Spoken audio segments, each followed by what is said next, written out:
coveted last slot of the day here. Thanks a lot for sticking it out with us late in the day. My name is Bryan Cunningham. I'm a lawyer in Denver, Colorado. My law partner, Forrest and I run a law practice and Homeland Security, information security consulting firm in Denver, Colorado. And from 2002 to 2004, I was the deputy legal advisor at the National Security Council in Washington at the White House, and so was involved in developing a lot of the information security and Homeland Security laws and policies. Only the good parts, the bad parts were all done by somebody else. I wanted to, I recognize that we've got a very highly technical audience here. I'm sure most of you are far more technical than we are. I'd like to get an idea of how many of you are information security consultants as opposed to working for institutions that hire information security consultants. Who's the consultants here? Okay. All right. Very good. Well, let me start off. I'm not going to say anything very technical, but I did have a statistic I wanted to run by you. I always like to throw in a little science at the beginning. You may not be aware of this, but the National Academy of Science has actually started using lawyers instead of white rats for their experiments. And it turns out there's 3 reasons for that. The first one is actually more lawyers available than there are rats. The second reason is they've learned it's possible, bless you, for the scientists to become emotionally attached to the rat. But the most important reason, there's just certain things you can't get a rat to do. So with that, especially for those of you who are now sitting through your second and third lawyers of the afternoon, we appreciate it. This is the disclaimer that we always give, that even though we're talking about legal issues, nobody should rely on what we say as legal advice, not because it's not good, although I suppose some people might argue that point too, but because in order to give legal advice, you have to be in a lawyer-client relationship with individual people. You can't rely on what we say because you came to this meeting. That is a photograph of the White House Situation Room. I should say quickly that is not the President and his staff discussing information security. I believe that picture is actually from 9/11. But I put it here because to emphasize the degree of seriousness with which the national leadership takes issues of information security as national and homeland security issues beyond just the obvious economic impacts of information security problems. They actually view it, I think quite correctly, as a national security issue as well, and I'll explain why. The quote there is just to indicate that what would normally happen, we worked across a little street in a building called the Eisenhower Executive Office Building, and what would happen is you get called over to a meeting in the White House Situation Room, and they would call you on an open line, and rather than say what the meeting was about, they would say they have a situation, which told you nothing other than you better be over there in about 5 minutes or less, and that happened several times with regard to information security. Now, thankfully not with any actual major cybersecurity, cyber terrorism event, but there were a few close calls. And here's what used to keep us awake at night. Essentially, as I said, beyond the economic, risk, what the government is worried about, which you'll see articulated in the National Cyber Strategy, bless you, are 2 things. One, which is sort of the obvious one that people talk about, is that a terrorist group or a rogue state or some other enemy of the United States would launch a cyber attack against the United States itself using zombied computers inside the United States. What's not so often thought of is the possibility that that same adversary could, either for purposes of implicating the United States or because they wanted to disguise what they're doing, hijack computers in the United States and actually use them to launch a cyber attack against another nation. And you can imagine, particularly in the wake of some of the things that have happened with the WMD information in Iraq, the president standing in front of the world and saying, well, even though this attack was launched through thousands of computers in the United States, we didn't know about it and we had nothing to do with it. That obviously is a national security problem, just as an attack against us would be. And in both cases, under certain circumstances, the international laws of war, laws of armed conflict would tell you that cyber attack can qualify as an act of war. How did they respond to this concern? Most of you have probably seen the National Cyber Strategy at one time or another. I wouldn't say it's a page turner, and I wouldn't recommend that you wait for the movie, but there are some interesting things in it. This quote is actual United States policy now, as announced in the National Security Strategy by the President. The United States reserves the right to respond in an appropriate manner, and our responses need not be limited to criminal prosecution. That was actually quite little noticed when it came out, but it's very, very important. And for those of you here who are just here for Jennifer's excellent presentation, she talked a lot about the traditional legal ways of looking at cyber attack. And those are civil liability, going into a court and suing someone, or using the criminal prosecution process. And both Jennifer and the previous speaker talked about the difficulties in many cases of making the criminal prosecution process fit activities in cyberspace. What they didn't talk about is what the United States has now announced as its policy, and that is government doesn't believe that its options are limited to criminal prosecution. And what that is sort of diplomatic speak for is using the military or the intelligence communities to respond directly and with force to information attacks that the president or the other leaders determine are threatening our national security. And that is a major shift in policy from what the government had said before. And the corollary point is this one from the national strategy, which all of you know much better than I do, and that is that it's very, very hard to tell, especially in the early stages of what could be a cyber attack, whether this is just malicious activity of a criminal, economic kind, or it's people screwing around, or it's actually something that would really threaten our national security. That's just a photo of the national strategy. It's available on the White House website and the DHS website. It stated a number of things which are important in the context of understanding how the law relates to both national security and information security and individual information security. It laid out the obvious, that cyberspace is now essential to our economy, states that all of our critical infrastructure relies on it. Fortunately, I think most people would agree for now, rejects excessive government regulation, although that was almost 3 years ago now, and ChoicePoint and LexisNexis and other events in between have at least pushed the Congress, I think, more in the direction of regulation. And anyone who owns or controls parts of cyberspace are responsible for securing that. And what that translates into is that in addition to the Health Insurance Portability and Accountability Act and Gramm-Leach-Bliley and other federal and state laws that create legal duties to protect, to carry out responsible and reasonable information security, there may actually now be a duty as articulated by the U.S. government to protect your parts of cyberspace. And while that announcement of policy is not legally binding in the sense that you could go into court and be prosecuted for violating it, courts and juries would look at the public awareness of this duty as one element of determining liability. I don't have very many examples here of actual attacks because everyone's been doing a much better job than I could of explaining them. But part of the cause of the National Cyber Strategy was the reaction to the slammer worm. And I'll just point to the middle bullet there. Canada actually canceled an election that they were carrying out because of concern about what the Slammer Sapphire was doing to the online ability to conduct that election.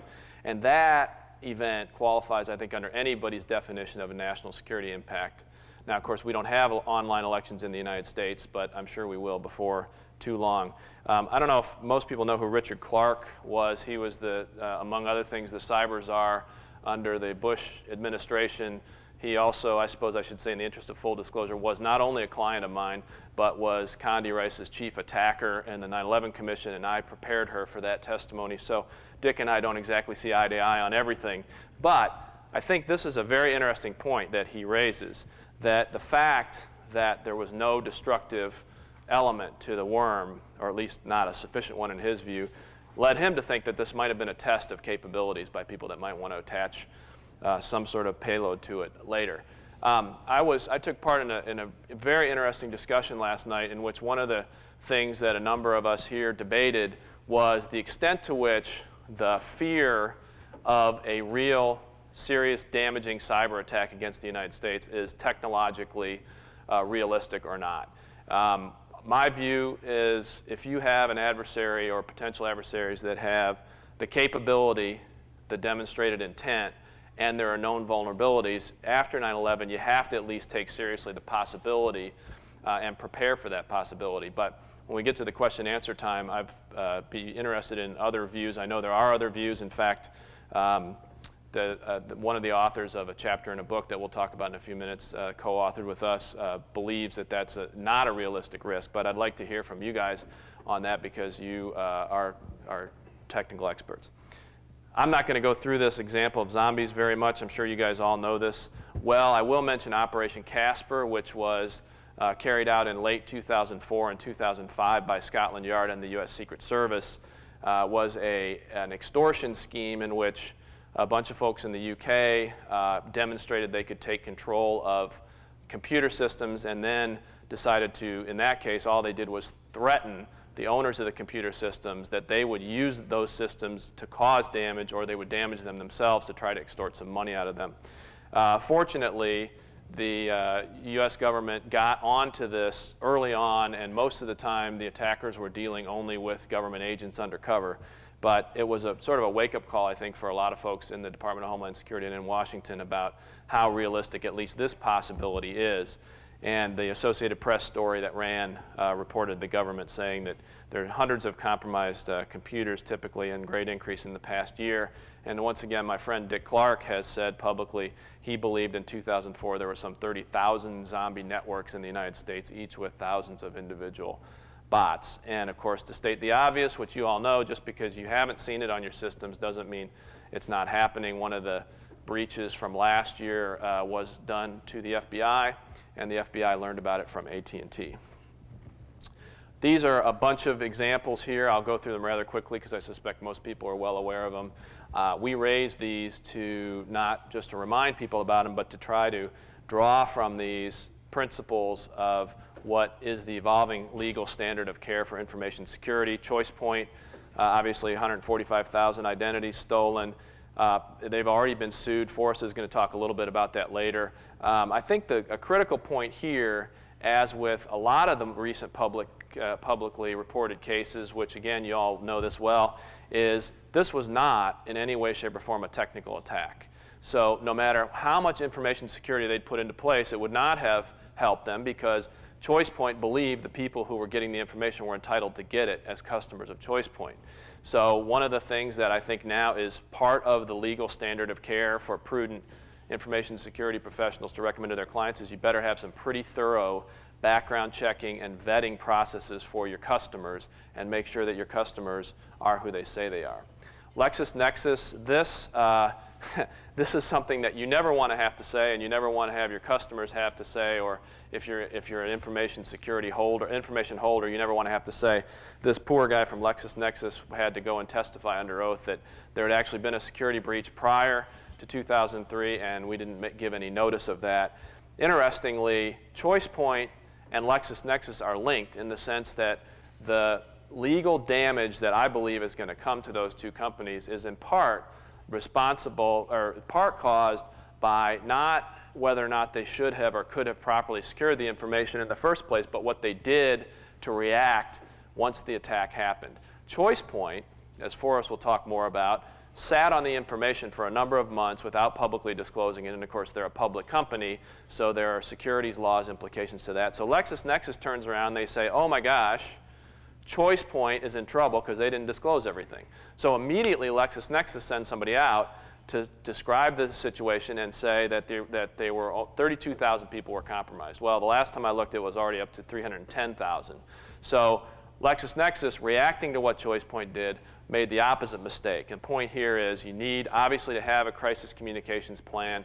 It needs to be well and carefully thought out, and you need to have designated folks, in our judgment, advised by attorneys who are speaking for the company and who are careful what they say on both sides. You obviously have to comply with the disclosure laws, like in California, for example, and I think there will be a federal law analogous to the California law requiring disclosure of breaches soon, but you also got to be careful what you say.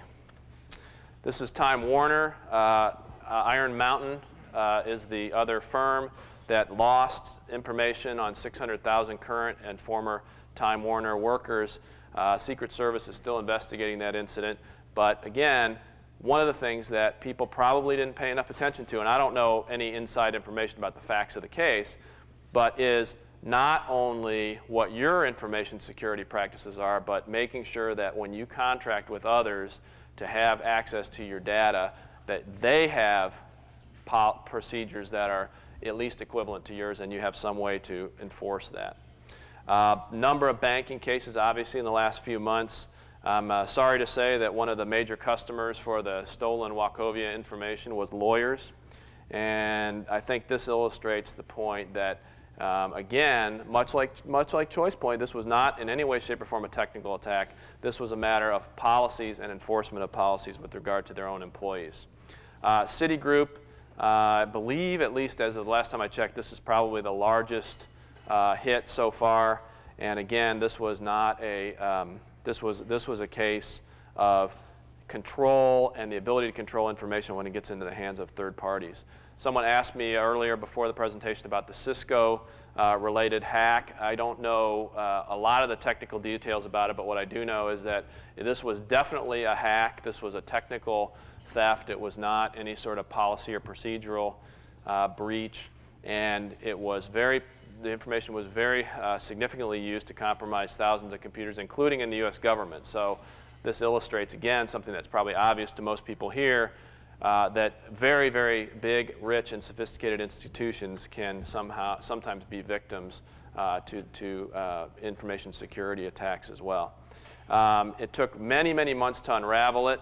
Turned out, at least the last time I looked, that they believed that it was a Swedish teenager responsible, and it was almost entirely launched through university servers, both in Europe and in the United States.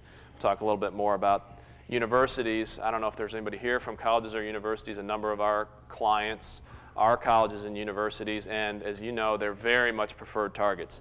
Highly networked, lots of computing power. Many of them have classified and unclassified U.S. government information for research grants.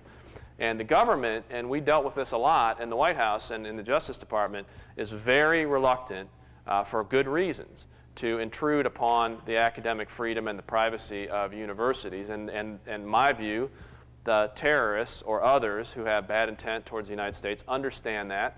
They use university servers because they know it's very, very hard for the government to get behind that first hop to the university server. And I don't think it's any coincidence that the Solar Sunrise intrusion came from a university, although I'm making no comment about Harvard in that.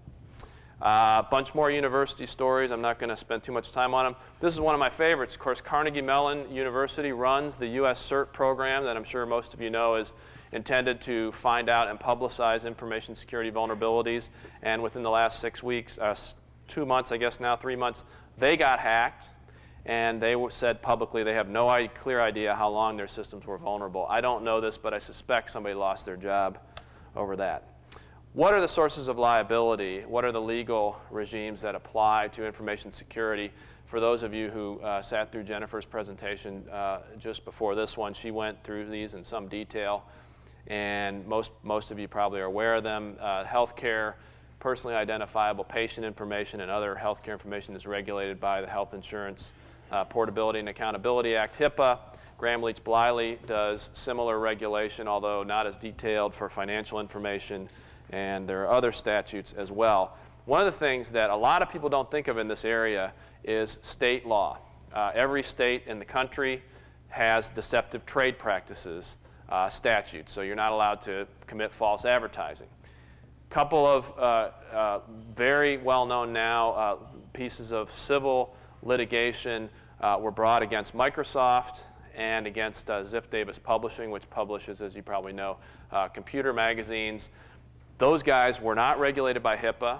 They were probably not regulated by Gramm-Leach-Bliley or any other federal statute or any other computer crime law in any state. So the prosecutors in both cases said to them, listen, we went on your website, and you have statements that you will keep your customers' information secure. You didn't take reasonable measures to keep your customers' information secure. So the fact that you said you did on your website was deceptive advertising. Now, as a lawyer, had I been defending against that case, I think I could have made some pretty good arguments that that wasn't a valid reason for prosecution, but obviously Microsoft and Ziff Davis thought it was, because they signed consent decrees that very specifically regulate, even though they're not subject to HIPAA, even though they're not subject to Gramm-Leach-Bliley, their information security practices, and those decrees are for 20 years. So their lawyers obviously convinced them that it was worth having the government crawling inside their company to monitor that decree for 20 years in order to get them to sign that. Those decrees are probably include, excuse me, are available on the internet, and they probably include some of the best information to tell information security professionals and organizations that have sensitive information what the current state of play is on the legal standard of care. One of the things they specifically require is, which I think will be near and dear to the hearts of most information security providers here, frequent outside third-party neutral assessments of the information security posture. So it's obviously not enough to have the greatest professionals inside and even perfect security inside. They are now legally required to have outside independent assessments. The consent, that's a good question. The question was what size firm. These two consent decrees or settlement agreements only cover Microsoft and Ziff Davis, the two companies that signed them. Pretty large firms, obviously. What this does, though, when you have a statute like HIPAA or you have a regulation or you have this consent decree that's publicly available, juries and judges and regulators in the future would say, well, even though you weren't Microsoft, even though you weren't covered by HIPAA, these practices are now out there, and you had a reason to know that they are what was required by law as the standard of care, so you were responsible. That was your duty to satisfy that standard of care, regardless of the size of the company. Now, having said that, what you're expected to do is not have perfect security. What you're expected to do is have reasonable security. And to do your due diligence. Say again? To do your due diligence. To do your duty. Diligence. Due diligence, that's right. Although due diligence is normally, when lawyers talk about due diligence, they talk about it in the situation of finding out information and understanding what information's out there as opposed to actual security practices. But that is the concept. You have to do what the reasonable standard of care is at a particular time. And we'll talk a little bit more about this in a minute, but the problem with that, of course, is that what's reasonable changes every day. 6 months ago, it might not have been reasonable to have a contract with a third-party storage company that you can enforce to protect security, but I can assure you that it's going to be considered by the law reasonable now after what happened with Iron Mountain and Time Warner. And of course, the federal government also will help us out in this area, I think, even more than they already have, because there are at least 6 bills moving through the United States Congress right now in response to a lot of the recent publicly disclosed breaches, the weakest of which matches California's Senate Bill 1386, which says if you do not encrypt data and there's a security breach, you must then publicly, notify the public that there was this security breach. That, I predict, will it be the minimum that the federal government does, and there are lots of more detailed, tougher standards in laws that are moving through the Congress right now. And it's very possible that despite the administration's wishes, there is going to be more federal statutory regulation that goes beyond just the healthcare community and the financial community under the specific statutes of HIPAA and Gramm-Leach-Bliley. Where else do you incur legal obligations that could result in liability? Obviously, contracts. Many contracts that information service providers or information owners sign with third parties require specific types of security measures, or at least reasonable security measures. As I mentioned earlier, statements on the company's website under the Deceptive Trade Practices laws are one of the most, I think, ingenious things that prosecutors have done in a while. Obviously, then, when and if something happens and there's a breach, you will be sued potentially by victims, maybe by employees if their information was compromised. And then, of course, for publicly traded companies, you get into this whole other level of litigation, which Forrest will talk about, where people that buy the stock believe they were buying stock in a company that kept information secure. The company knew they weren't secure and didn't disclose that, so those people, in effect, are going to say they were defrauded. They wouldn't have paid that price for the stock. Similarly, if other obligations exist to have reasonable security practices and a company doesn't, the shareholders are going to, and there's damage to the company, the shareholders are going to say the value of my stock went down, therefore you need to pay me. Sarbanes-Oxley, also I think a big, obviously, boom to the information security provider community. actually got the attention of big corporations because it creates individual financial liability, very serious financial liability for senior management of a firm that does not have sufficient internal controls over financial information. Now, it's done a little bit indirectly. Sarbanes-Oxley doesn't say you must have good information security, but what the regulators are saying about it is you're responsible, Mr. CEO or CFO, for signing documents that state the accurate financial situation of your company. And if you can't demonstrate that you had controls in place to make sure that information was accurate, which would include secure, then you can be liable. Now, I don't think we've seen any actual regulatory cases of this yet, but I believe that they're coming. And then I'm just going to touch briefly on the international facet of this. Obviously, the most, I think, well-known international law dealing with information security is the EU Privacy Directive, which covers not only activities that happen in the countries of the European Union, but also really anywhere in the world that data of a certain type, personally identifiable data of EU citizens is compromised. Now, there's a whole separate issue of whether if you're sitting in Iowa or in Colorado or in Las Vegas, the Europeans could ever get their hands on you to have a lawsuit against you. But the law is out there, and it's quite stunning. This directive does require companies to, quote, guarantee the security of networks and services. And obviously, we all know that you can't possibly make such a guarantee, but that's what is required by the European Union.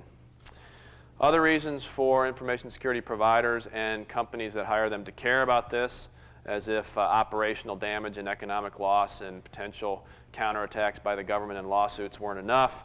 Government is going to regulate, and they're going to regulate more deeply to the extent that the private sector doesn't get our act together first, which is part of the reasons why we're in this business, to try to help people get this right so the government doesn't do it for us. Obviously, negative publicity and positive image of companies that have good information security and can demonstrate that. All right, so, yes, sir. Just a quick question, if you share my opinion. It seems to me that a lot of the information security problems we're seeing today, I believe, are going to be perceived as a risk to public safety eventually by the federal government, I mean, in a very formal way, and will be viewed, I think, akin to public safety issues and also environmental protections, where I think regulation is inevitable, in part because companies avoid costs, because it's a competitive issue. And I think there's going to have to be level playing field in order for companies to do what's right, because then their concern about costs will be abated. What do you think? I agree with you that more regulation than we have now is inevitable. I think as long as this administration's in power, their view is to continue to try to help the market find ways to regulate themselves. And a lot of the theory of the people in Washington right now would be, well, the economic incentive in the market is there because companies that are viewed as having good information security will pull business away from companies that are viewed as not having such good information security. Having said that, politicians in the Congress and in the administration and in every state respond to current events. That's what they do. And so every time you have a Choice Point or a LexisNexis or these university incidents, that then makes the politicians say, well, what can I do? Partly out of good motives and partly out of, it's a hot issue and they want to be on the bandwagon. I do think that it's unlikely in President Bush's term that you're going to have extremely specific and detailed regulatory requirements because of their philosophy, number one. But number two, even a lot of the folks in Congress who want to regulate in this area believe that it is just too complicated and too ever-changing for the U.S. government to actually get it right. So what's more likely to happen than detailed regulation, you must have this firewall, you must have this personnel policy, I think is going to be disclosure laws and laws that say you have to have reasonable security in the following areas like administrative, physical, technical. So we'll see. Sir? How about, say, in the utilities, like, electric power industry is considered the most critical infrastructure. And NERC has recently come out with a set of cybersecurity standards that the industry said, we don't want to implement these. So FERC turned around and said, okay, NERC has to make them voluntary, which means that nobody is going to do anything about cybersecurity in the electric utility industry. Same thing in the chemical industry. I mean, you know, you have areas in which there's no competition, like, you know, utility. You can't have people going to another utility, you know, electric utility, but, you know, no one wants to do anything about security. And same thing, NRC won't even, you know, force cybersecurity on the nuclear power plants. It's a very good point. I think the most likely federal regulation will come in areas, obviously, where folks conclude that the biggest threat is, and where elected officials conclude there's a realistic possibility of a catastrophic attack, which is why I sort of teed up that question earlier. I also think it's obvious that the bigger and more wealthy and more powerful an institution is, like the electric industry, like the nuclear industry, the more they're going to be able to help dilute any regulations that come or block the enforcement of such regulations. But I promise you that regardless of who's sitting in the White House and in the Congress, if there is a catastrophic, either economic or worse, attack that's using cyber, then whatever that industry is going to get hit and hit hard and should. In the meantime, I hope the lawyers for a lot of these industries and individual companies are saying to them, you're idiots to wait for Washington to do this, because you may not ever get regulated by the government, but you're going to get sued out of business by the victims of an attack.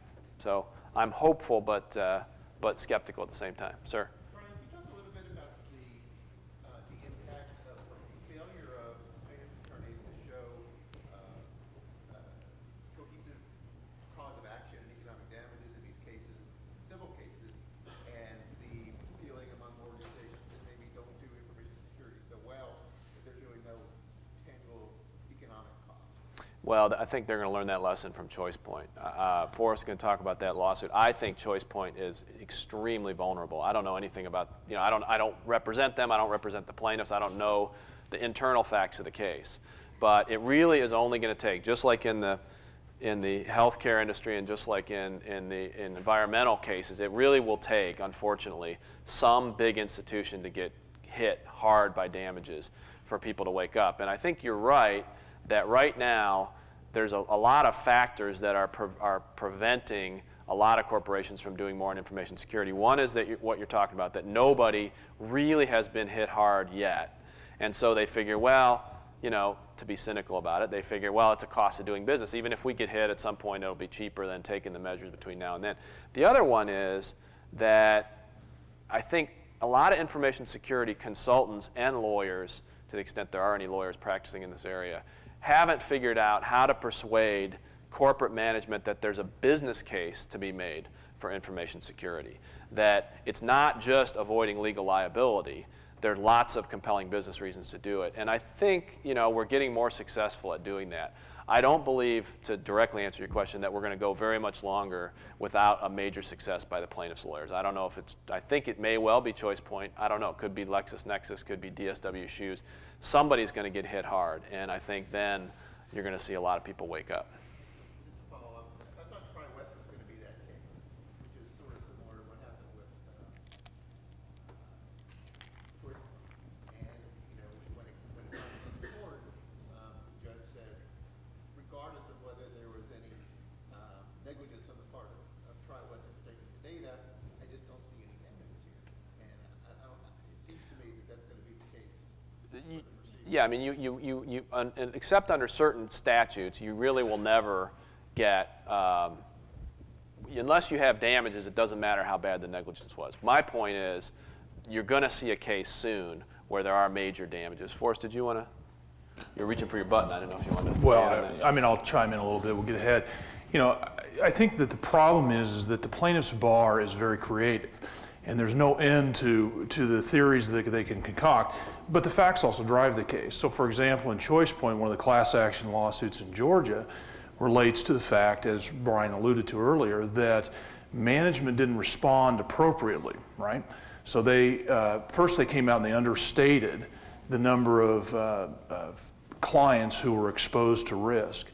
Left that alone, several months later updated it, and now all of a sudden you have this gap period with individuals who are buying stock based upon misinformation. Securities violation under 10b-5. and it becomes expensive. There can be treble damages, et cetera. So the facts are going to drive the case. There's no panacea, and that's why negligence is always part of the plaintiff's bar. You have a duty, you breach it, it causes damages. Approximately, you've got a case. And so I think part of what I'll get into a little bit is how companies can try and anticipate what will be the standard of care to head off those types of claims as best as possible. Do you guys see the possibility that, like with the asbestos cases where plaintiff's attorneys were successful, showing that if someone was just fearful that they may get asbestosis, they still had a cause of action, and there was an economic value associated with it? Do you see that happening with a threat that maybe your head is going to get stolen? And that has some value. My view is that's going to be very tough because, for one thing, the people who would be judges, whether they're supposed to be or not, in many cases are economists, self-appointed economists. And one of the things they say to themselves is, what will be the consequences to the whole society if I rule a certain way? And the problem with that theory is every single one of the 280 million people in America could make that claim.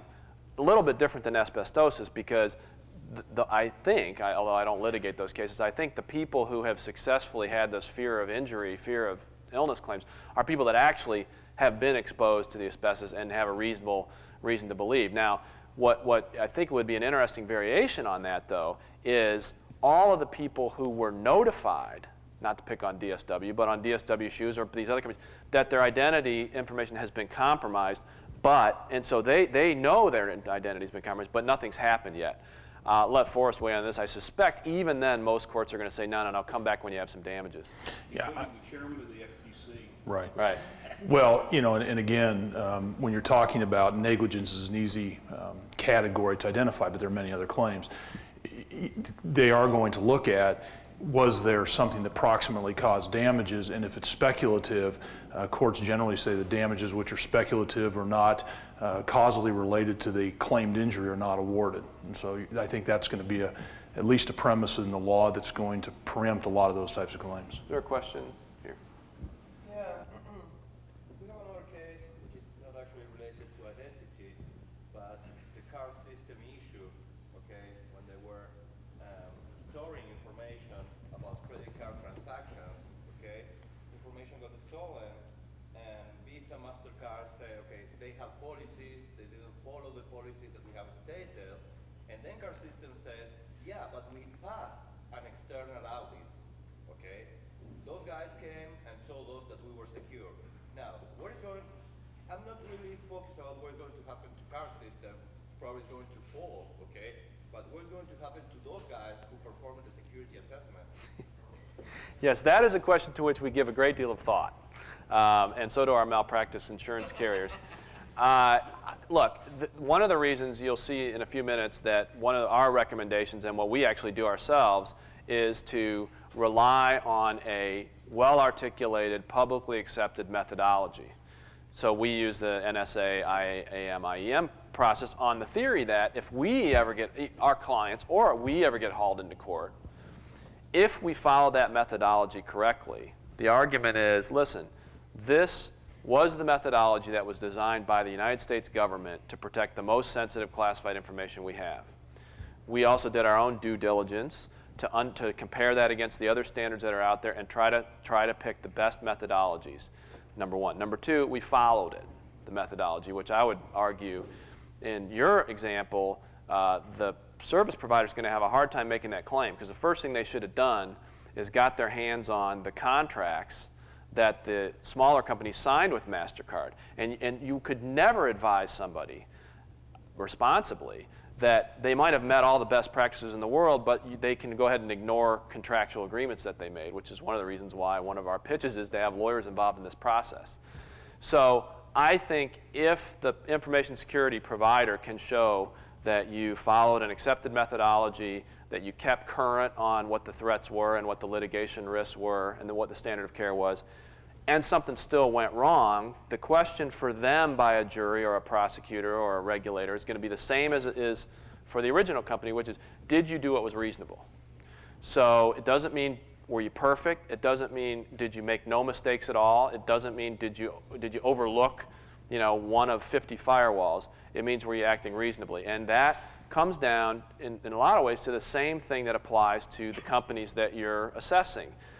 Do you train your people well? Can you prove you trained them well? Do you train them on a good methodology? Do you test them? Do you evaluate them? Do you let people go that aren't living up to your standards? Can you be immunized from being sued? No, because lawyers can sue you for whatever they want. Are you going to have a good chance to win that lawsuit if you follow the things I'm talking about? I think you will. So now that I've reminded everybody, I'm sure. Oh, sorry. Yes, sir.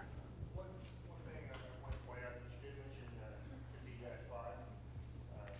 When the company disclosed that they thought that 32,000 accounts had been compromised, and then later disclosed that they believe it's actually a much greater number of accounts, if any of those 32,000 accounts have been notified directly under 10B-5, they would have had to make that disclosure to the public as well, because many of those 32,000 individuals had been a shareholder that could be considered material non-public information, at which point it does have to be disclosed to the public.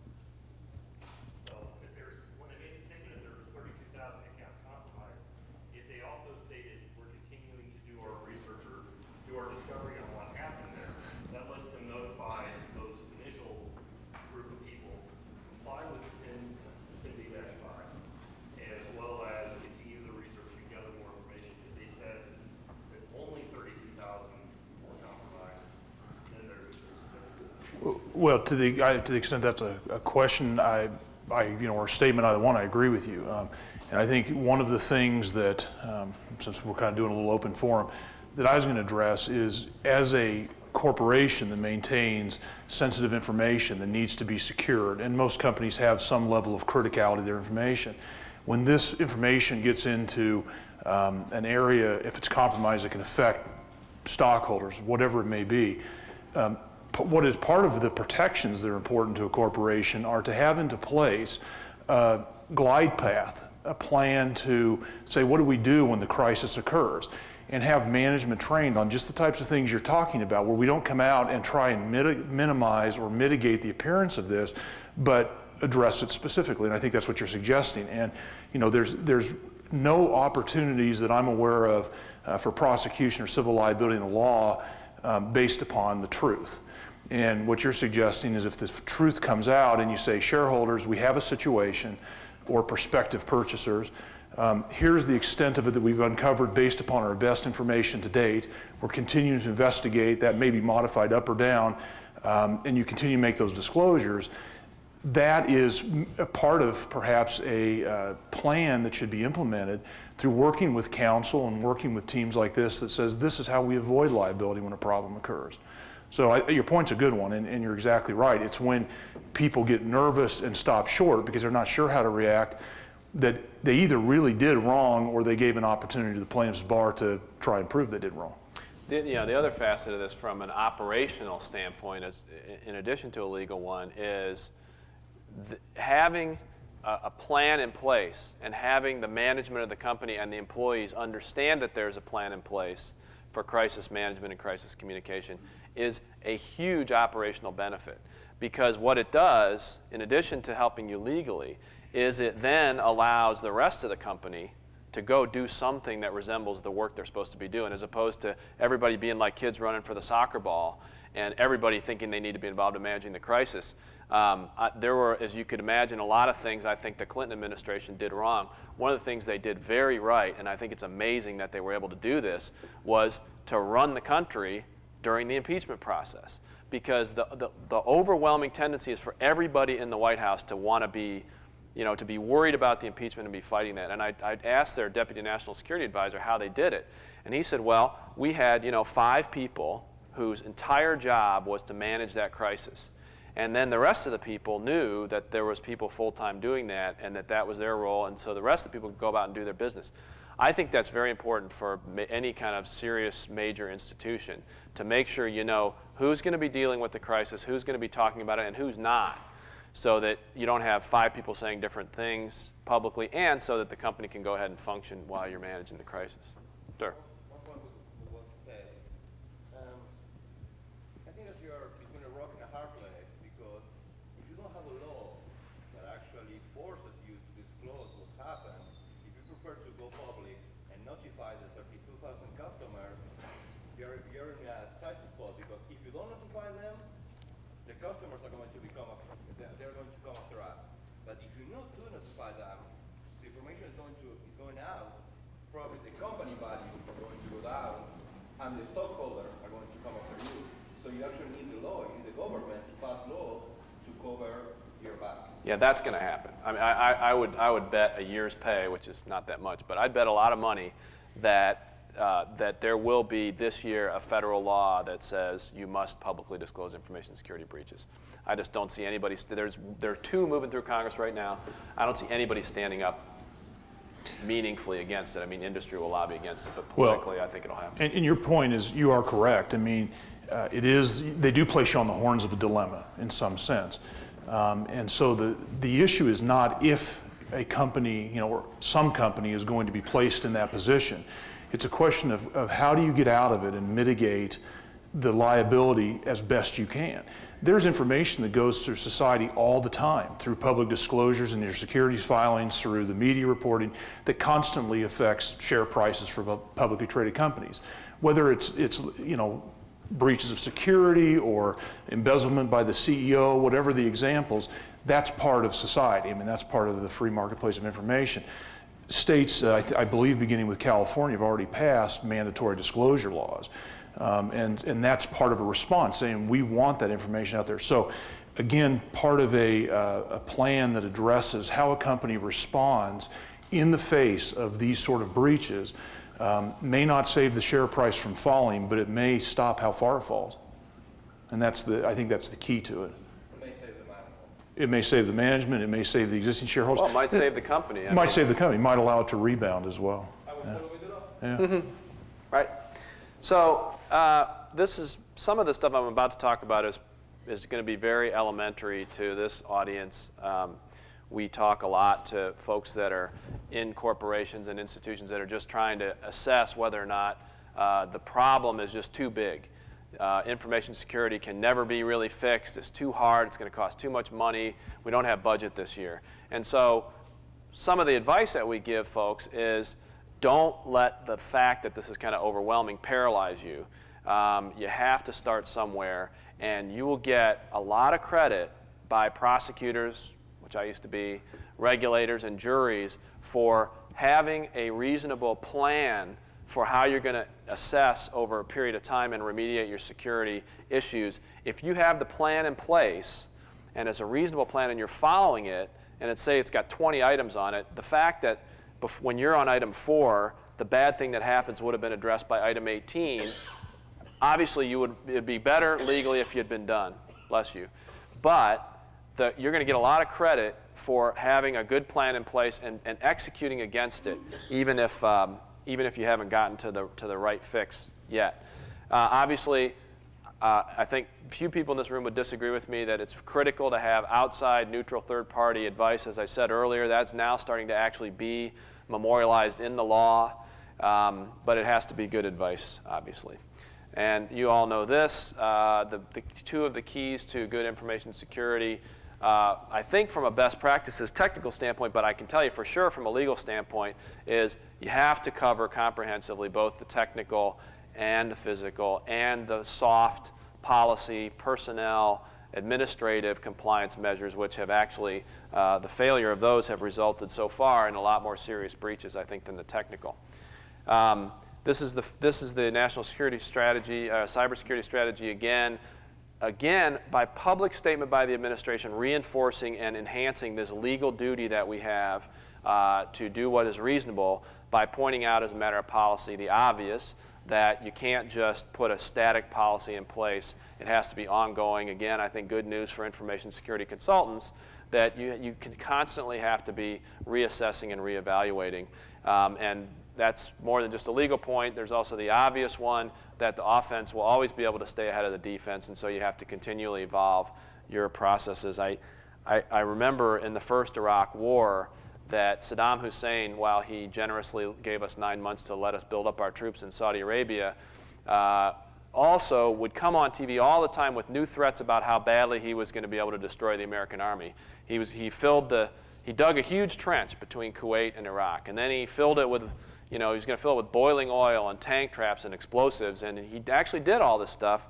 And then, of course, the U.S. Army came and dropped bridges over the trenches and rolled right into Iraq. So offense often can overwhelm defense if you don't keep updating your plans.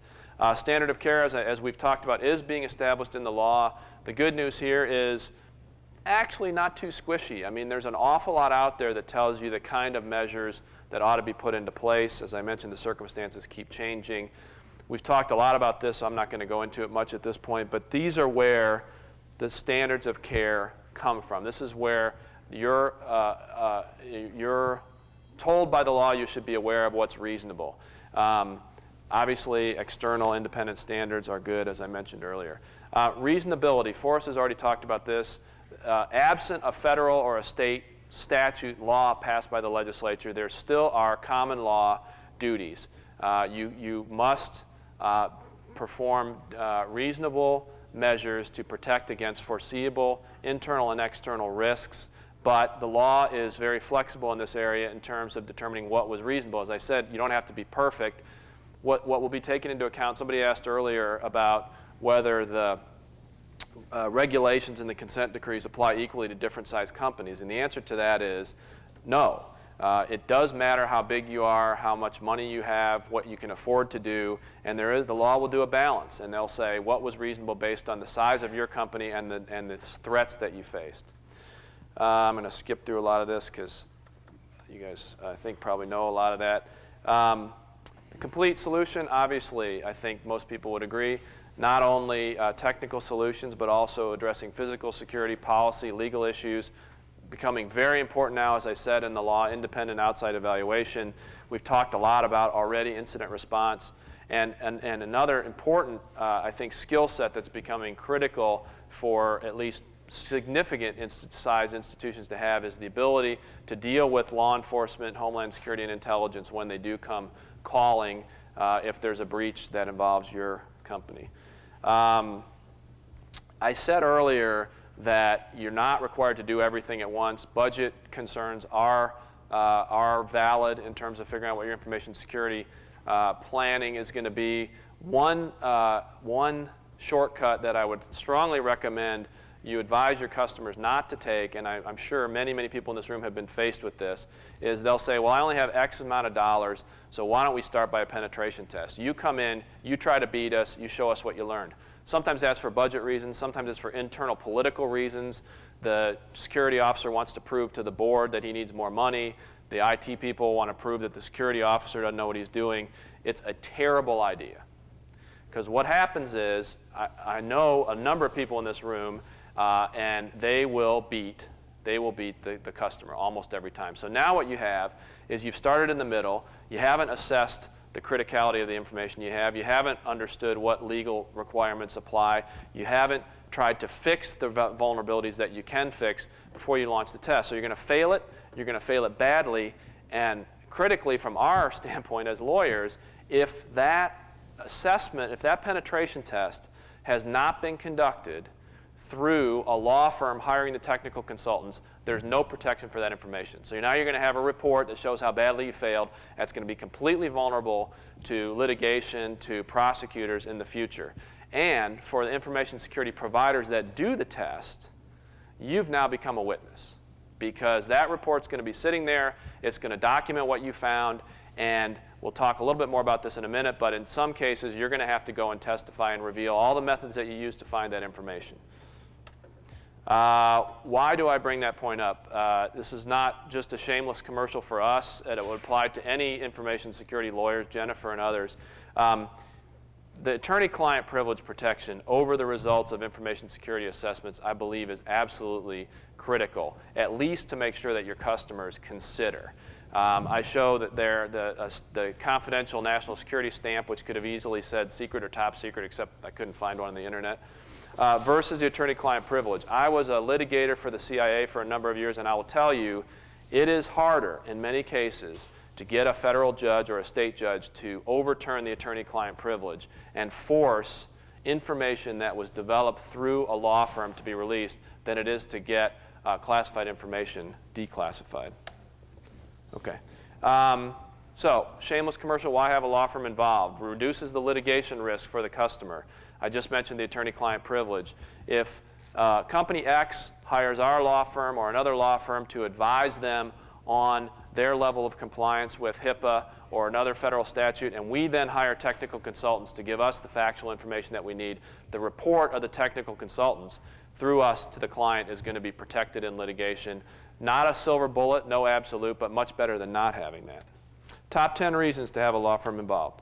Number 1, you cannot practice law without a license. I don't know if there are any consultants in here that purport to advise their customers on their compliance with HIPAA or Gramm-Leach-Bliley or another federal law, but if you're doing that, you're probably breaking the law. Because every state in the country has rules in law that say only lawyers acting in a law firm can advise people about compliance with the law. Can't lawfully advise on those. Does not provide attorney-client privilege protection. Doesn't offer an advice of counsel defense. In civil litigation, particularly, it's some degree in criminal, but it's less powerful. If you come to a lawyer and you fully and accurately lay out a set of facts and you say, please advise me on what I need to do, and you follow that advice, that can be a defense to litigation. Not if you're getting advice from non-lawyers. Helps to reduce the liability potentially of the information security provider, someone else to blame if you're not current on things. We can help you write contracts that will make you as bulletproof as possible in terms of liability between you and your customer if something goes wrong, to fight with the other guy's lawyer. And of course, the most important reason is you don't want to be this guy. And I will thank my friend Travis Shack here for pointing me to this. Judge Lamberth, federal district judge in the District of Columbia, is running a long-standing feud with the Bureau of Indian Affairs, and one of the elements of it is information security. And this was an unfortunate information security provider who spent 9.5 days testifying in public under oath about the methods that he used to perform information security assessments for the Bureau of Indian Affairs. And I promise you, he was not happy about it. Already talked about that. How do you pick lawyers? Are they well regarded in the professional community? There's websites and other sources you can find that. Can they prove they've got expertise in information security law? Are they published in this area? Like, for example, this book right here, Network Security Evaluations by Singris, which Forrest and I are the authors of the legal chapter. It's available at the bookstore across the hall. Are they trained and certified, for example, in the NSA methodology? You'll find that we are. And I've cheated Forrest out of most of his time, but I'll turn it over to him for the rest. Thanks. Quick question. Sir.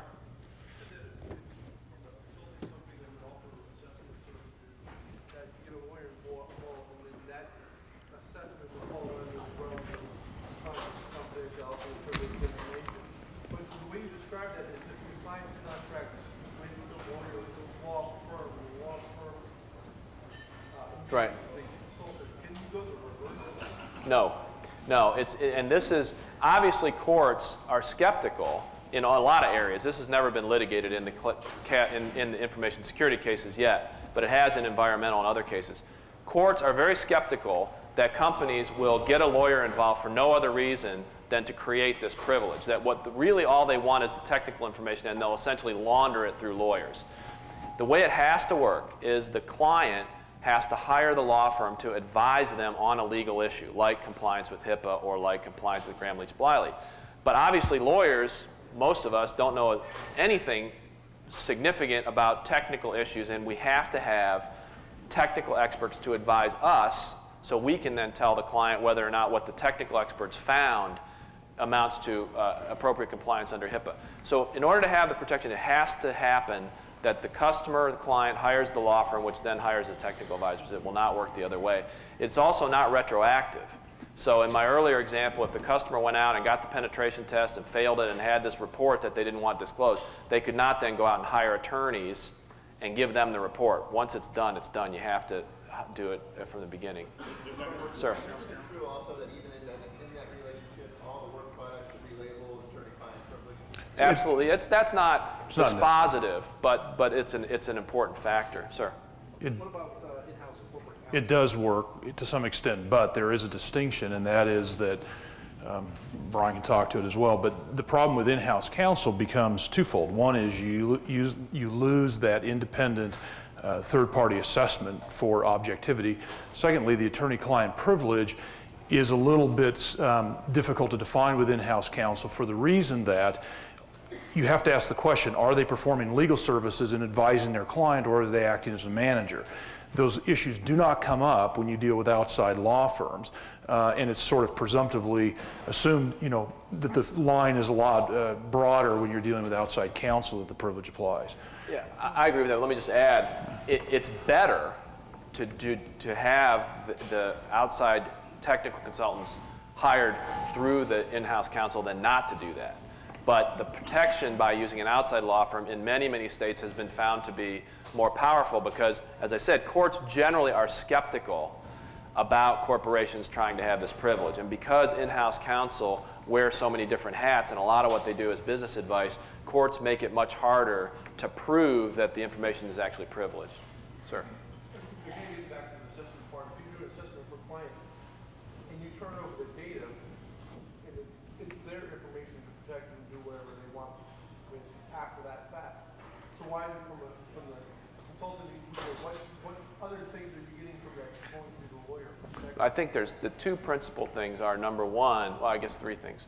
Number one, it gives, in our view, obviously prejudice, and it depends on who the lawyers are, but it gives the customer a better product because it's better able to be protected in court, and because most lawyers that are practicing in this area that are good lawyers have skill sets that are helpful to producing information that if you did wind up having to go to court and either you lost a fight over the attorney-client privilege or you, the customer, wanted to use the information to prove you did the right thing, like this gentleman over here's example of showing that they complied with the external assessment. Lawyers know how judges and juries think, so we'll write reports and we'll edit reports in a way that they'll be more persuasive and more admissible in court later if they have to be used.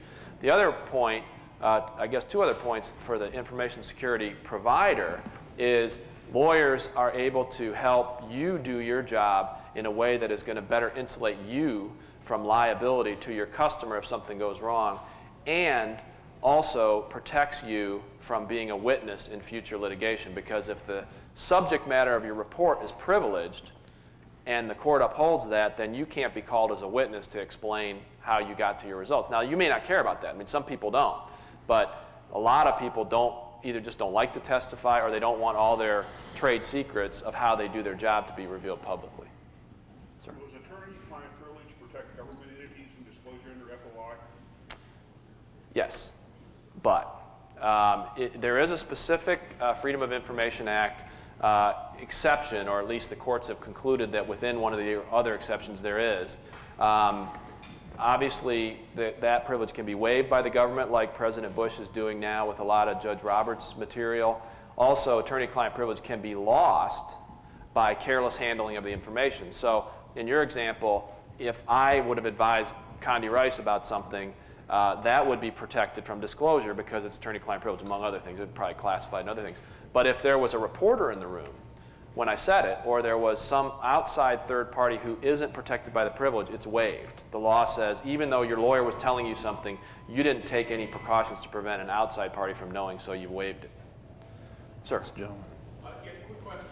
Instead of using both an outside law firm and an outside IT security consultant, let's say I, as a CEO of an entity, come to you, an outside litigation firm, law firm, and you then direct me, because I'm asking for advice, that my own internal IT staff conduct a significant IT security assessment based upon the fact that you're advising me how to meet HIPAA or how to meet Sarbanes-Oxley, whatever the case may be.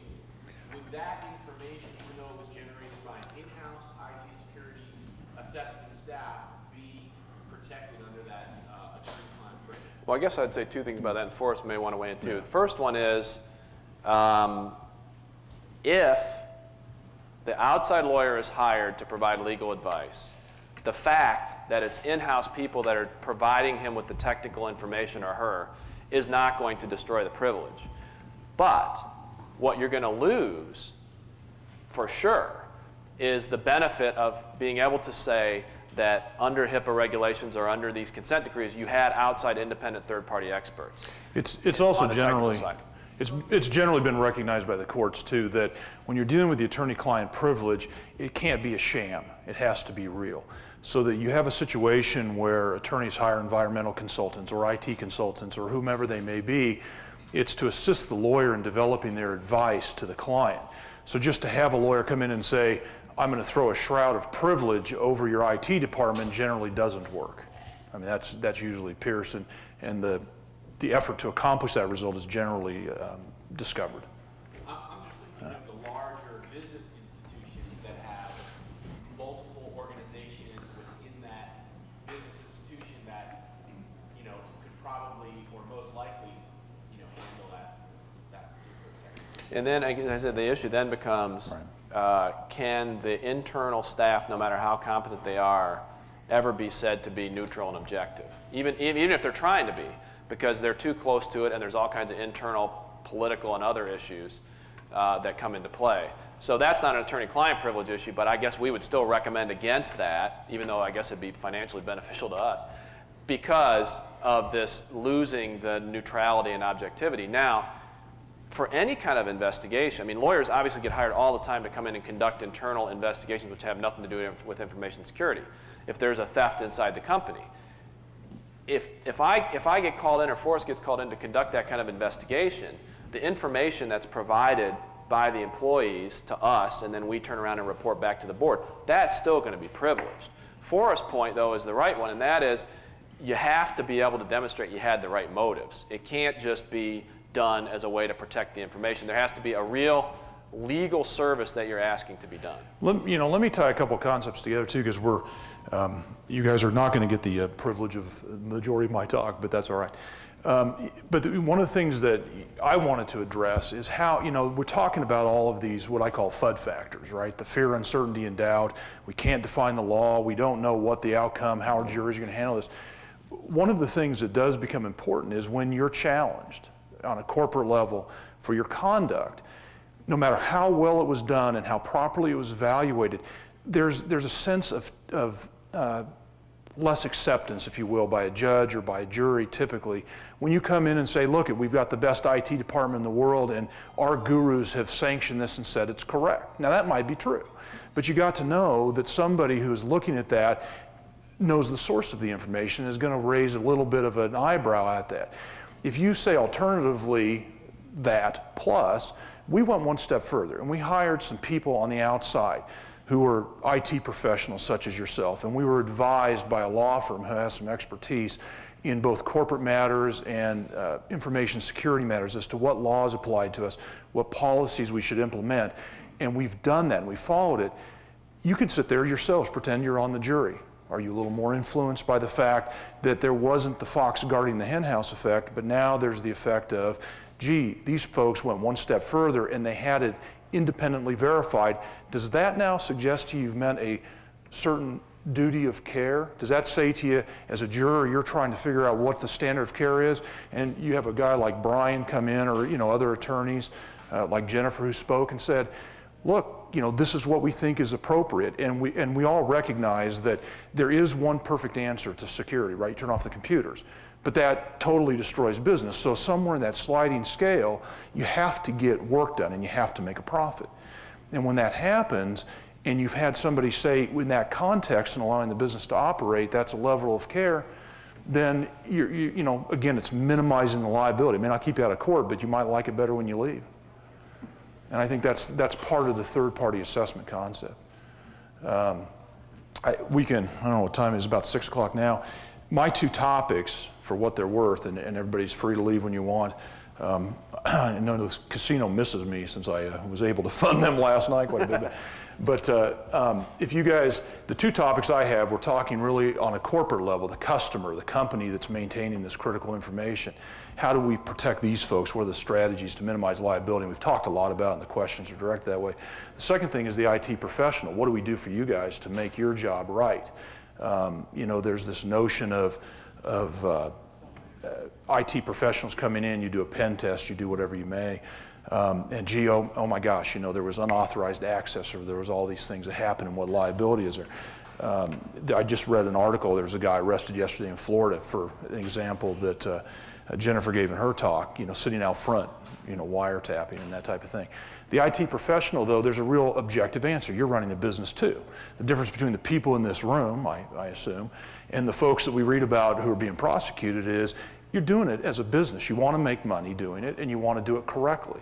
And so, if you want to open that topic at 6 o'clock, or I'm happy to stick around and talk about it, a lot of it has to do with the context of the contracts, the confidentiality agreements you have, the letters of authorization you sign, and those types of things.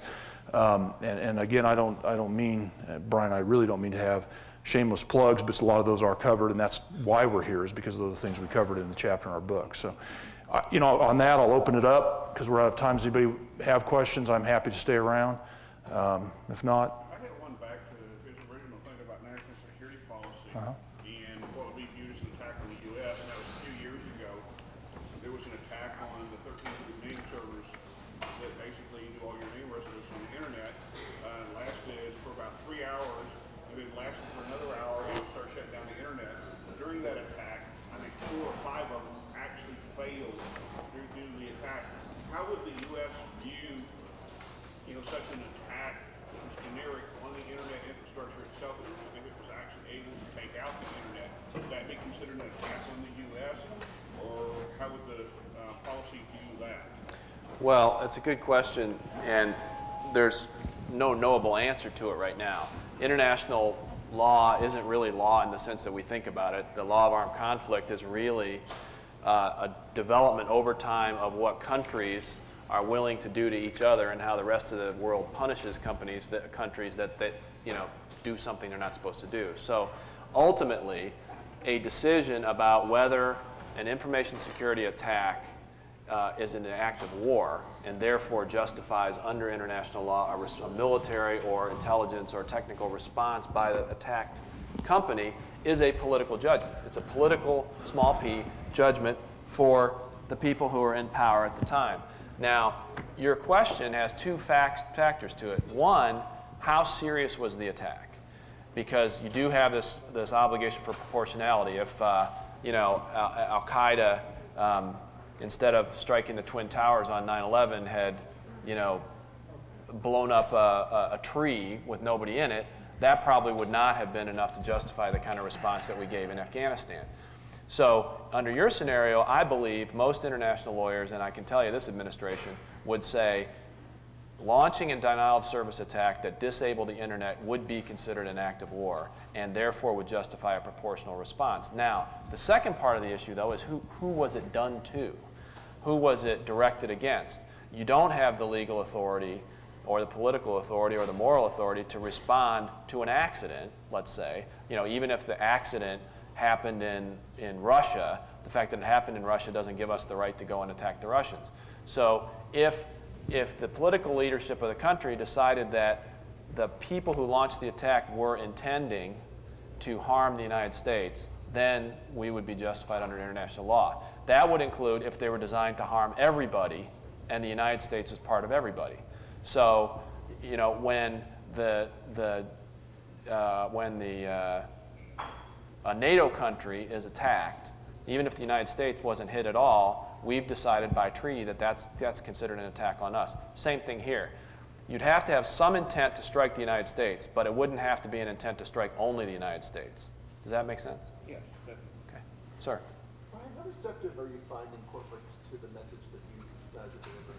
A lot more than they were 6 months ago. I really have been very pleasantly surprised because it's a very tough set of hurdles that we face, and I'm grateful to Forrest and our other partners for being willing to take this on when I joined the firm. Because you basically not only have to convince the company that they've got a serious problem that's worth the economic cost of fixing it, then you have to convince them that they need outside help, and then you have to convince them that the outside help ought to include lawyers. And it's a steep road, and business people are skeptical about lawyers, and they probably should be in a lot of cases. But I was a keynote speaker at a company's annual meeting that outsources IT to colleges and universities around the country. And I got there, at noon and gave a speech, and the next morning they were going to run all their CIOs through security training. And I give the guy a lot of credit. The guy who's in charge of training pops up his PowerPoint presentation. He shows 3 slides. He says, this is what I was going to tell you as of yesterday morning. And then he popped up a graphic of the red circle with the slash through it. He said, after our conversations with Bryan, now here's what we're going to do. And really turned immediately and adopted our approach. Now, that obviously hasn't happened in every case.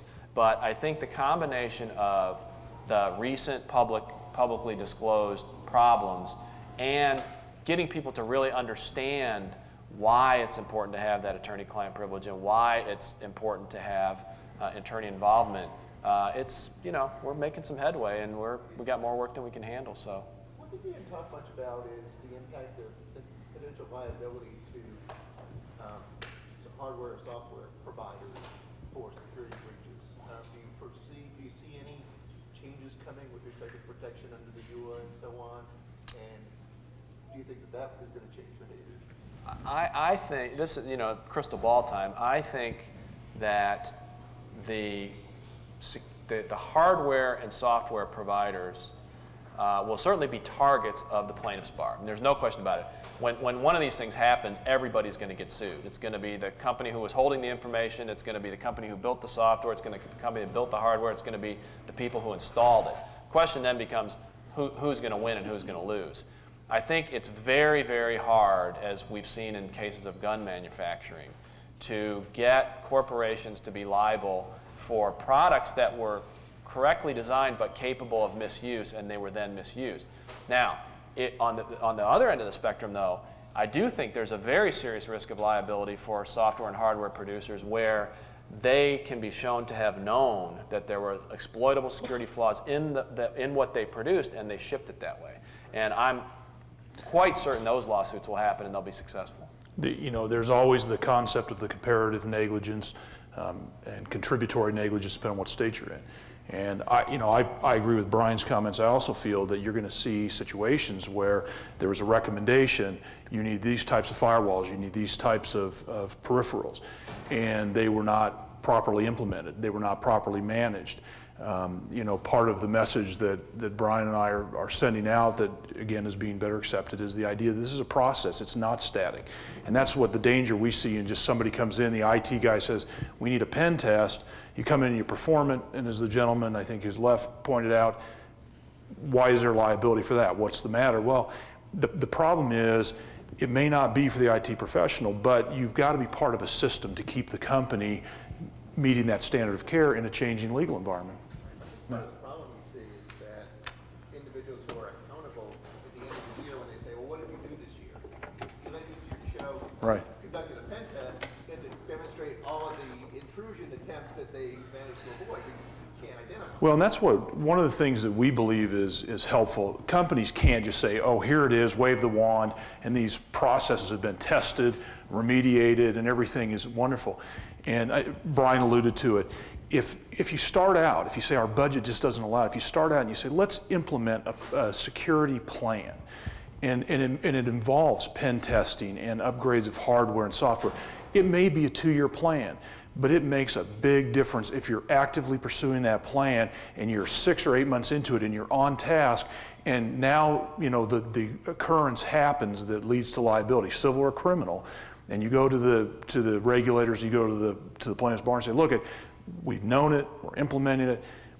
You're way ahead of the game at that point, and so that's a way you can meet budgetary concerns as well. Sure.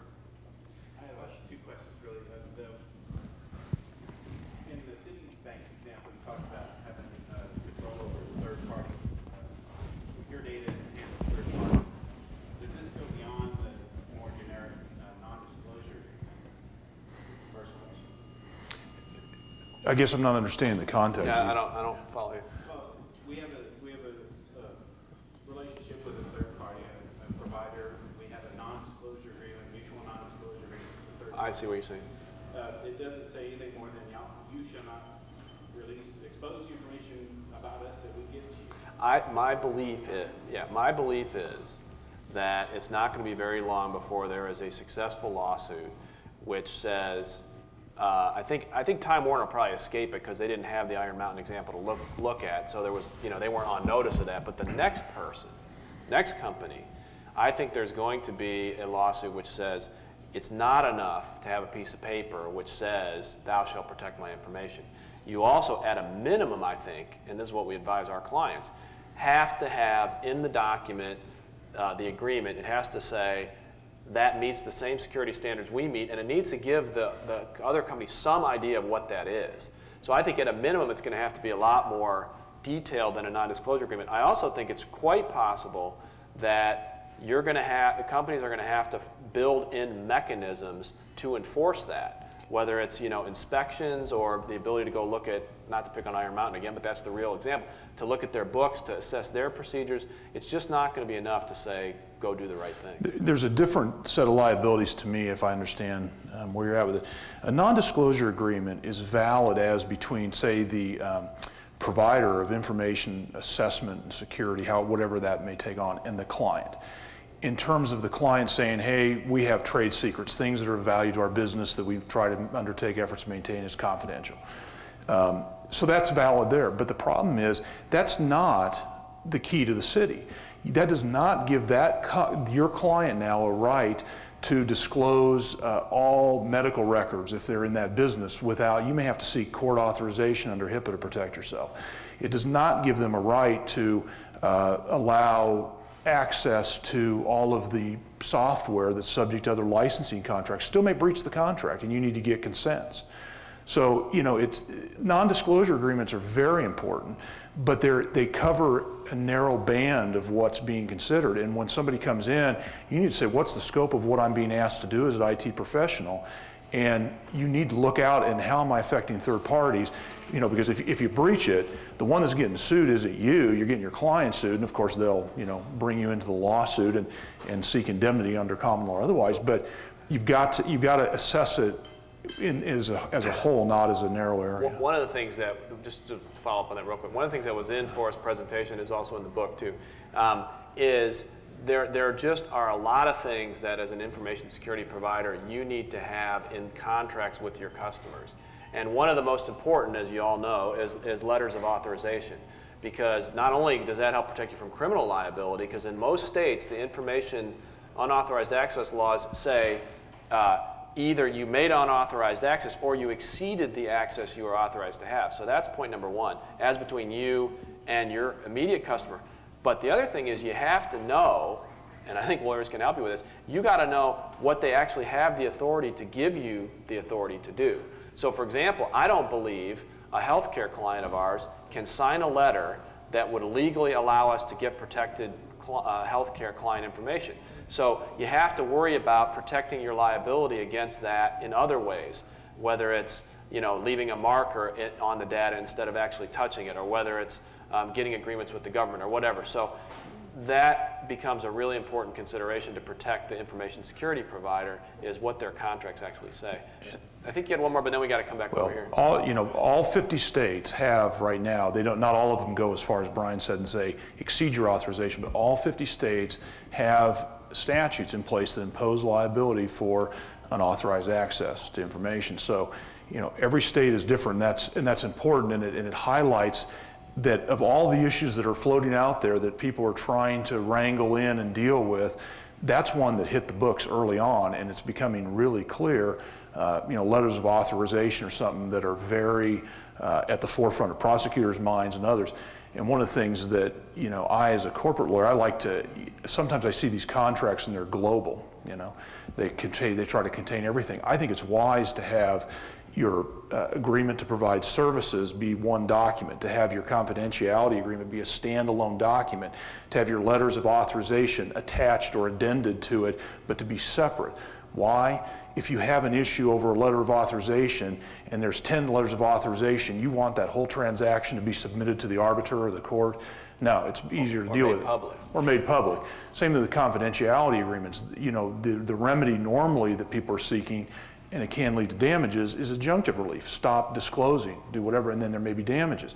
Well, you want to isolate it to that agreement. And so you do have to take these transactions, figure out what the provider is what services the provider will perform, what the client's needs and expectations are. And a lot of times it does become kind of a form set with some tailoring, but it is important to target what is the concern and not just try and lump it together in one contract and say, okay, sign this and I can get busy. That might work, it might not. I think they're probably about to turn the lights on. That's Just fine. let's do this one over here, then we'll come back to you, and then we'll be around all week, and we got business cards and stuff. Sir. Do you have 2 or 3 quick guidelines that you could provide for those conducting security assessments for the U.S. government? Yes. I have a lot more than 2 or 3. That's a real good news, bad news story. The good news is that the U.S. government actually does have not only the NSA methodology that they follow, but they have through NIST and through their form contracts, they lay out a lot of requirements for information security providers, which is good from a legal standpoint, because as long as you live up to the requirements that they've set on you as the customer, you've got a pretty good argument that you met the standard of care. So that's number one. Number two, though, is most people that are in positions in the government agencies to sign these contracts and then supervise the work are people who have 100,000 other things to do.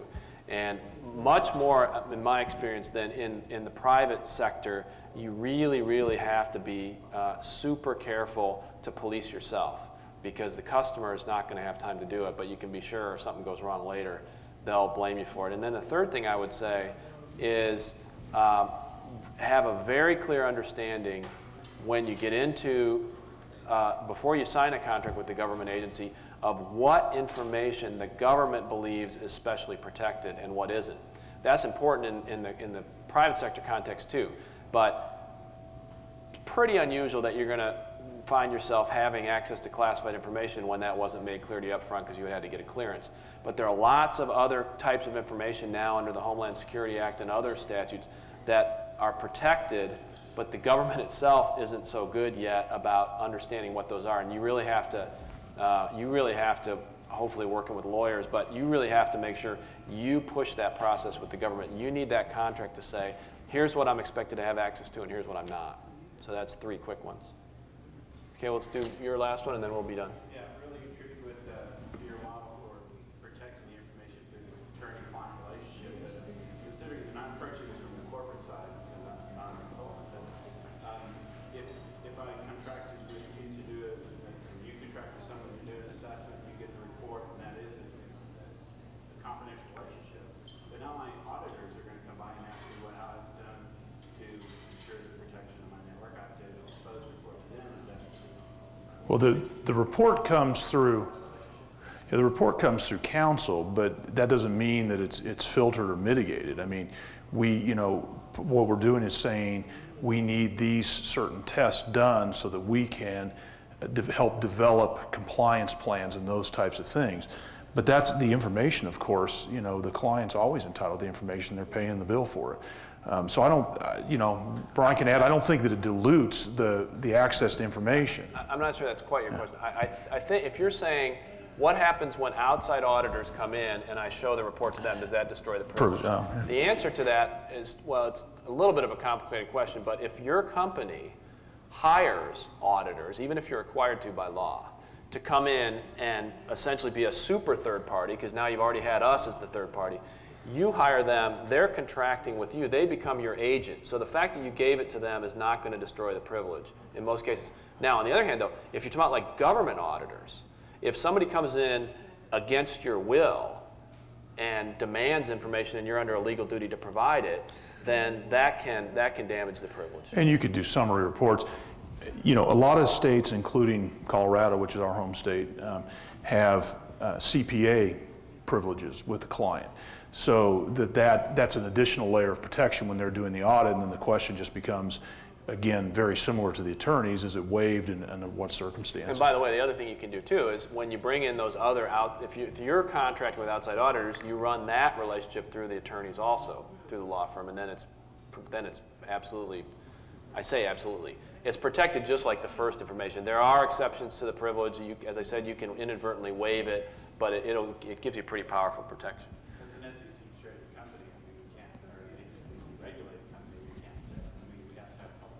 Right, but I don't think there's anything in either the statute or the SEC regs or any decisions I'm aware of that would prohibit you from having those auditors report to attorneys. Now, the auditor's report, of course, will be made public, and that's not going to be privileged. But you hope by then, by going through the third-party process, you're going to be in pretty good shape by the auditors. There's routine legal information. I mean, I routinely do audit letters for our clients. Give us all outstanding claims in excess of the amounts of determined liability. And you give that information, and you disclose any outstanding contingent or existing liabilities, and that doesn't waive the privilege either. So, I mean, I think you can give factual information that is sufficient for the auditors to do their job without destroying the substance of the attorney communication in that regard. Thanks, everybody, for sticking it out well into the cocktail hour. We got some cards up here, and we'll stick around. Thanks.